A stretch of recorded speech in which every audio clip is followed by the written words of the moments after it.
Davina apwa abandi théâtre na joie na ye et pas ada nga moi muke nga joie na Davina pas ada ilunga film ezawana ba les films mo histoire mo ba leva kai nga na za mère ba yanke après na ba nous protéger moi muke Davina moi muke makasi mamu Aos, au moins, elobeli ya kilelo, aos à la temps na ye.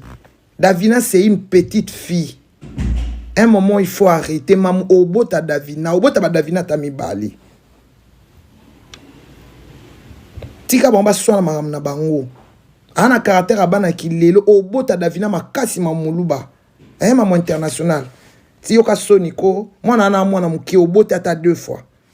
Tika apwa amwana muke nga joua na ye amwa muke. Ba chroniqueur na ba chroniqueuse ya SB. Oh bozo finga papa ya Davina. Boza ba lâche en fait.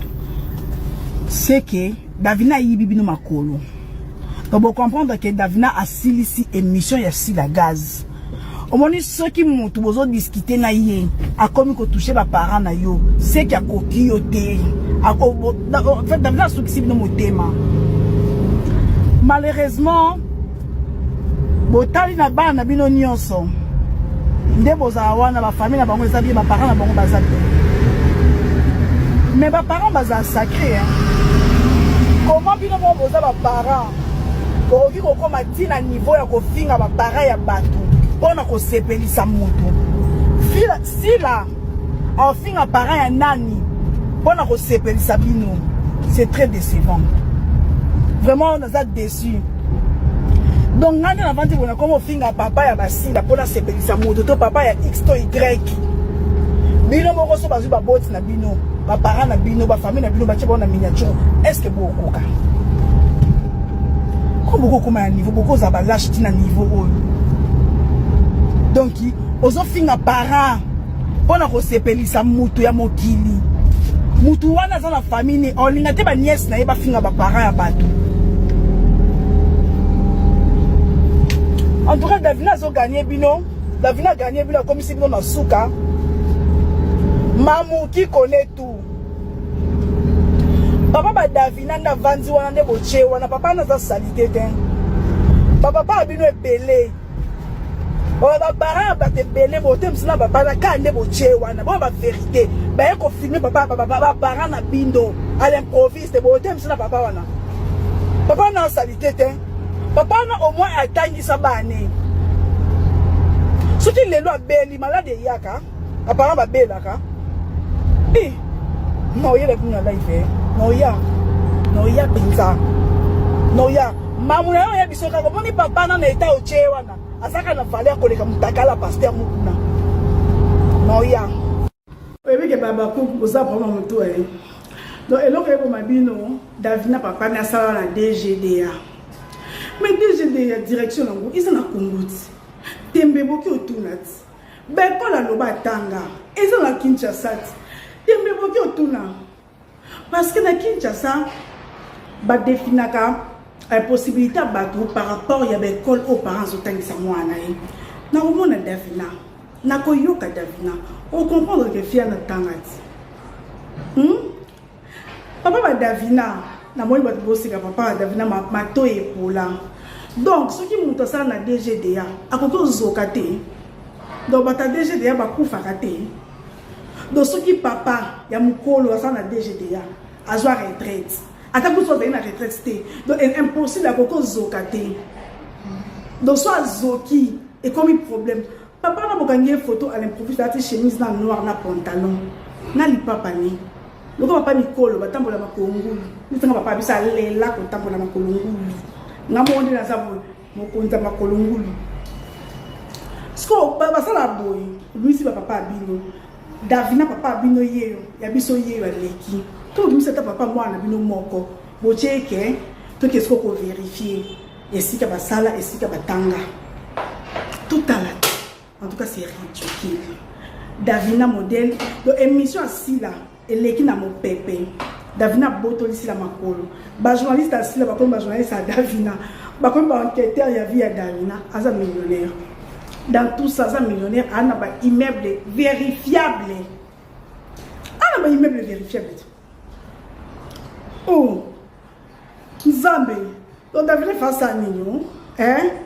Papa n'a pas de l'école bien. Attends bien. Il fait ça de l'année. Papa a pas chemise dans le noir, bon, n'a pantalon, n'a pas pané. Avant dîner. Avant dîner, attends, prompté. Avant dîner. Ah, ne on finir à tata, tout le monde papa bien. Comme ça, tu as vérifié ma carrière, papa Bino, n'a papa Davina. Bon, on va finir avec papa Batou. Mais c'est pour moi, parent, on va finir papa et moto. Pour la moto. Attends, on a tout la scie, on va finir papa assis la tête. Là, on va finir papa moto. On va surtout soigner la moto. On t'a commis, il y a papa là, il y a moi là, c'est que. Au gagné, on le siko qui était. On le siko qui était. Davina gagné à boton si la macambo, à boton si la mambunioso. Et monsieur si la ekunda, mais comme Davina va boma boîte, oui. Abo batlanko. Papa Davina mato épaula. Il y a papa na bango, mato ine épaula. Papa na yende mato épaula. Papa Davina ma colonel Vimba. Iyo, allez misumi ya bela goutte. Oh, batamba on est ma collègue Vimba pour bela goutte mi sumina vie na bango. Papa Davina yewana ya. Abo finga papa moninga oina na papa bino bo chebo tali to comparer, to tali papa no tanga papa Davina tanga papa no ça papa isa bongo. Mais c'est trop ridicule en fait. C'est trop ridicule. C'est trop ridicule. Na shanga na vandi boya como finga no lisumo fele. Davina, vous avez ça va tout vertige.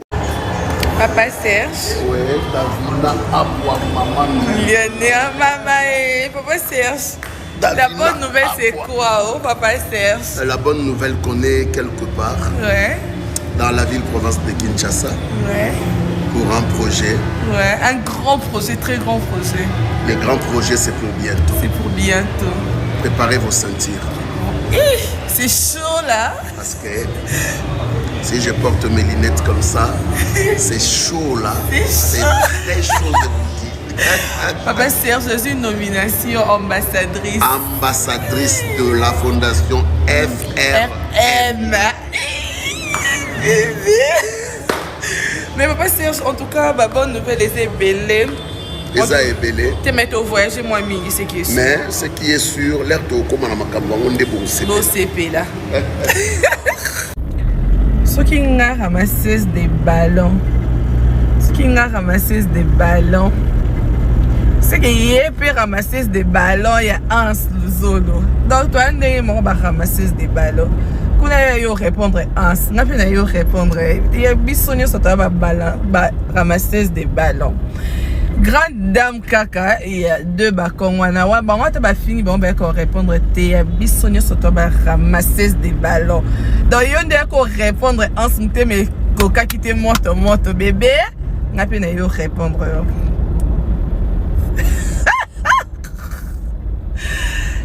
Et en passant so il y a onyo so bofinge liboma yepe liboma bakomba batu yepe bakomba batu nga apwandora ye mamandora donc bisonyo soto sa makambo moko e finga belipe moko ndebino bofinga na ndebiso beto yebi donc oh à répondre à batu te wata la émission batu te bébé biso moto yebi comment ça se passe bien que nga sala ngote et puis si journaliste poser la question na telle qui émission anskuna na répondre na makambo casting et suis au kokite bébé yo po yo sala bon et ce ko yanga skondo ko kate yango tindela nga bakoni mama oyo bwaka okumisa wana moko mba shu bébé na pesa te ya wana ozo sepelo ozo bwa bébé.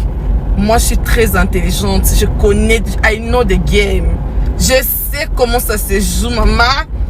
Au monde d'Otali émission, en ce moment d'Otali, ngasko otindi bakoni maman, no baya okosa na dédié au trophée. Ya na ko dédié au trophée, nga non cher collègue to signer ba contrat ensemble. Na ko dédié na problème nini. Oh, nga na peine ba mémoire na en place. Donc mutuka oko kate. Oui, faut na comment ça kanabino. parce que bofinganga nyonso eloko ofinganga eza sute o bofinga dacosta sakana nanga me bino wana bokino luka dacosta bosala na ye buzz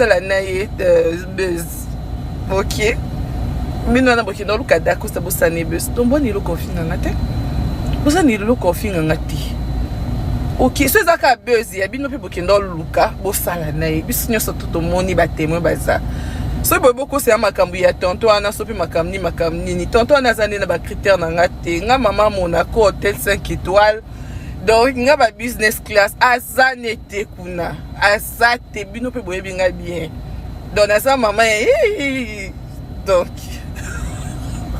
ba critère na nga kuna zate donc boluka muto ko c'est na makambu kuna ezo simba te ok.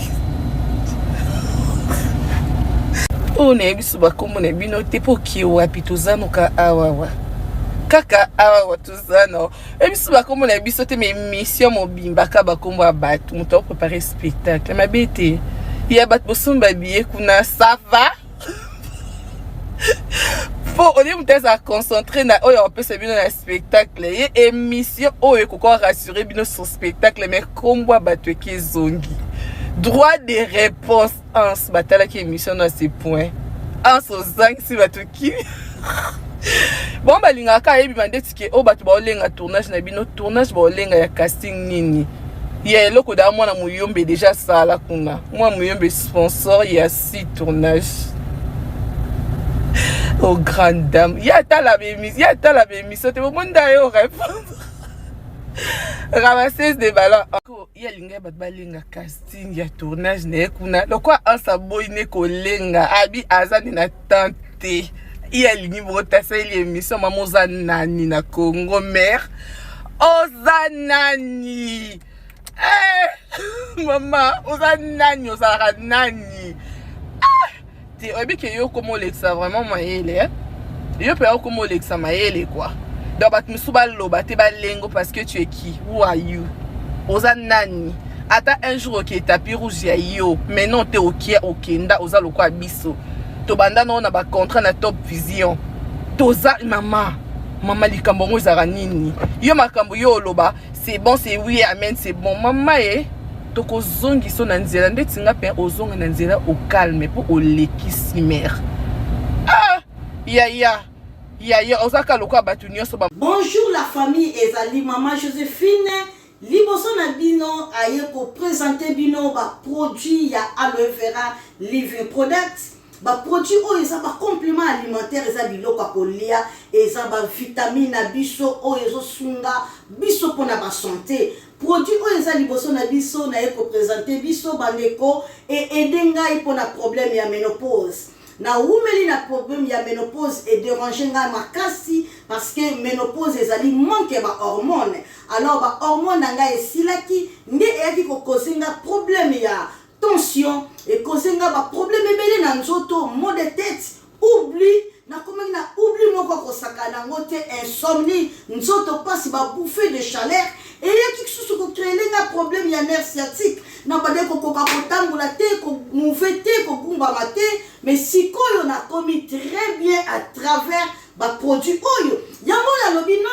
non et seigneur na ngana partager na famille na ngai na communauté na ngai parfois pe place vidéo ko komela yo santé eza yo bien te ozana problème ya AVC hémorroïdes ezotumbisa yo nsoto pasi makolo pasi ozokoka ko skende même musalate ozana problème ya diabète. Contactez Maman Joséphine na plus 44 79 853 90 849. Vous avez problème ya kyste, problème ya myome, problème ya stérilité, problème ya fragilité, problème ya problème oyo tumbisa santé na yo ko hésiter te au contacter na numéro na ngai ozana problème oyo ba souki zo katana ozana problème ya peau ba produit na biso zo aider biso pour na santé pe beauté na biso ozana problème nini zo déranger yo ko hésiter te prostate zo tumbisa yo ko hésiter te nini zo tumbisa yo benga ngai ba produit oyo eza ko sunga maladie nyonso tout alors santé yango eleki nyonso soki santé eza malamu te okoki mpe kosala oyo oza nango te mais baprojet na yo okosala yango te. Alors contactez biso na plus 44 79 853 90 849. Alors okozwa ngai moko na telefone mpe na kosunga yo santé na yo na ya ngai eza na prix te. Nalingaka bino mingi yangwana na yeli bino ba produit ya kitoko oyo ekota na ndaku na yo e restaurer santé na yo e bikisa yo ba produit ya aloe vera living products. Merci beaucoup. La santé n'a pas de prix. Bye bye. Na évité vidéo oyo ernimeko koma ekomela bino ezali Mama Joséphine, Mama Zozo na yebi bino solution. Oyo ezali solution ya ba problème na biso. Ba problème na biso yango ezanini. Ba problème na biso yango eza ba problème ya santé, eza ba maladie oyo eza kati na biso. Ma maladie telle que diabète, tension, AVC, prostate, ba hernie, ba maladie wana nyonso tout oyo ezo déranger biso, ba ménopause, mutu pasi, maladie nini, épilepsie, maladie nyonso tout oyo ezo déranger ndeko na yo, oyo aza pembe na yo ezo déranger mwana na yo, oyo ya cancer, oyo ezo déranger biso. Solution yango yo na yeli yo solution ya ba produit na biso ya naturel, ba produit oyo ezali ba complément alimentaire, ba produit oyo ezali 100% naturel, ba produit na biso ya Occident. Ndeko na nga na yeli yo ba produit oyo eza juste biloko kolia oyo tozo ko compléter na nzoto na biso. Pourquoi? Parce que monde entier, monde déjà est pollué.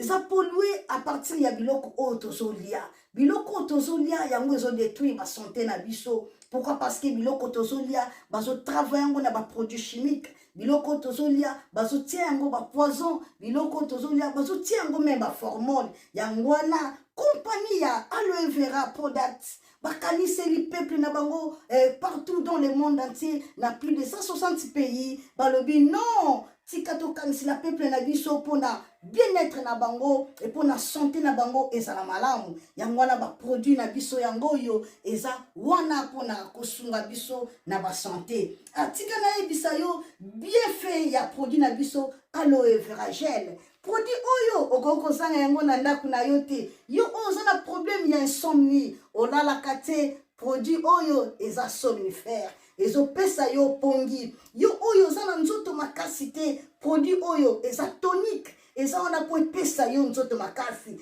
Yo oyo za na ba toxine na nzoto na yo. Produit oyo eza détoxifiant. Eza ko détoxifier nzoto na yo. Eza ko purifier makila na yo. Eza ko sukula ba veine na yo. Produit oyo ezana ba bienfait ebele. Produit oyo ko soigner pour l'estomac. Produit oyo ko soigner pour la constipation. Produit oyo eza produit moko ezo ko sunga système immunitaire na biso. Yangwana ndeko yo ko zanga ba produit oyo te pour la santé na yo. Santé ezana prité. Santé ezana prité. Yangwana somba produit oyo soki omilingaka pe olingi libota na yo, olingi mobali na yo, olingi bana na yo, te okoko sanga produit oyo te, yango na yo ko présenter yo produit ya aloe vera gel. Yango soko lingi kozwa yango lolenge nini? Contactez Mama Joséphine na plus 44 79 853 90 849. Na banyeli susu plus 44 79 853 90 849. Tika nzambe apambola yo kozanga produit oyo te aloe vera gel. Oh nalela la mignonne. Botika nalela bébé. Oh nalela. Kina sala mignonne bokoli yango zero. Lobezala kina 10 52 yo bokoli yango na 1. Yango zopesa posa kozongisa nga bébé na mbuma. Basala ba chaussée kaka pona ba voiture te.